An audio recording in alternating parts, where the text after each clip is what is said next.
Hi everyone, it's Vicki. Welcome to my channel, and today I have another Venus and Mars Goes to the Movies. What did we see?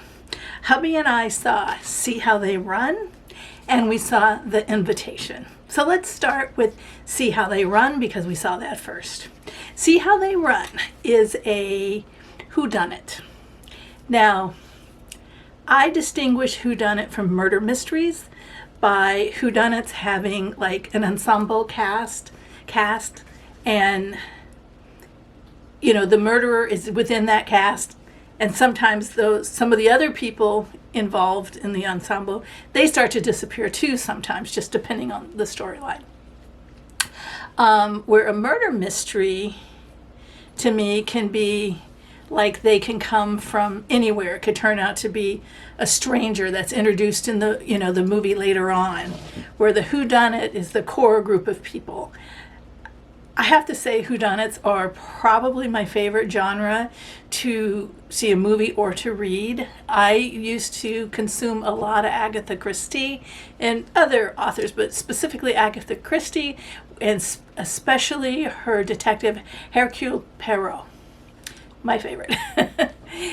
So I loved it, of course, and it's always got that British feel, it seems, which is, in a sense, for an American, a little bit of a downside if you're watching it at the movies, because if you can't catch what they said, sometimes I need a minute to figure out what they said, because, obviously the way they speak English is different than the way I speak English. So sometimes, and they seem to talk fast in this movie especially, but So, at home I can back it up and say, what do they say? Like when we watch Game of Thrones or now the Dragon one, we're always backing it up to try to figure out what they said. But anyway, I still like the British movies a lot. That feel and something to it. And I really like the characters in this one. It's really centered around a detective or an inspector for Scotland Yard who's, I don't know if he has a drinking problem or what it is, but he's not the best inspector by reputation, I guess I would say. And he's paired up with a young woman who is actually just a constable. That show you how important they thought this murder was, right? And but she's very gung-ho, and she wants to be an inspector like him, and so she's very gung-ho. She writes everything down. But it's funny because every time a piece of evidence points to somebody, she's like, yes, let's go. She wants to go arrest that person right then. But I'm not really giving away too much of the storyline here because, I'm just telling you kind of the things. If you were to read the reviews or the previews, I should say, you would get a lot of this from it. But I think the acting on it was really good. There were a lot of kind of tongue-in-cheek jokes. There was one part in there where they said something, I can't remember what it was specifically, but I'll just make something up that's similar. They would say something like, who wants to watch a movie with tacky subtitles or something like that? And then next thing you know, here's subtitles. So it's that kind of thing. So there's a lot of, tongue-in-cheek in the movie too. So it was funny. I enjoyed it. Jerry enjoyed it, which I kind of, it was sort of the Venus movie, not the Mars movie, but he enjoyed it. He did like it. So, it was, I think it's worth seeing. To me, I think it's worth seeing. If you don't like that genre of movie of whodunit, I know there's folks who don't. They like a more real, suspenseful, dramatic type of murder mystery, then maybe you wouldn't like it. But overall, I think I really liked it. And I would definitely say if you at all like whodunits, you all like, Agatha Christie, that sort of thing, yeah, it might be your movie. Okay, movie number 2 was The Invitation. And The Invitation is about a woman who ends up with a free DNA test. So she takes the DNA test, and turns out that her parents are deceased, and she really doesn't have relatives.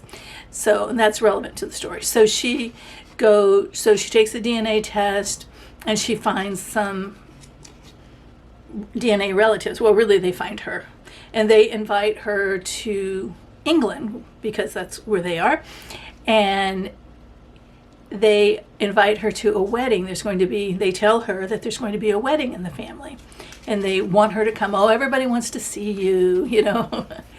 And she's hesitant at first because she's, you know, a little bit streetwise, and she's a little hesitant at first, but then she lets her guard down kind of, and she goes. And it starts out okay, but then it turns a little sinister. And the wedding is at not a relative's house, but a friend of the family's estate. They're holding the wedding and the festivities there. And I can't tell a lot more about it because it is a movie that I don't want to give away anything, any of the plot. But yeah, I'll just say it turns sinister. And yeah, I liked it. I would give it a B, maybe. I don't think it's an A movie. I might even, would I give it a B minus? No, I'd give it a B because I think it had it had my attention the whole time. And it had a nice, eerie feeling about it. You know, it's like when the Crawdads sings. Some movies just have this feel like you're just enveloped in that environment. And I think this one had some of that. Jerry said it was okay. He'd give it a C. I could not really get a lot of feedback from him on exactly why it was. He did think it was predictable. See, I did not think it was predictable.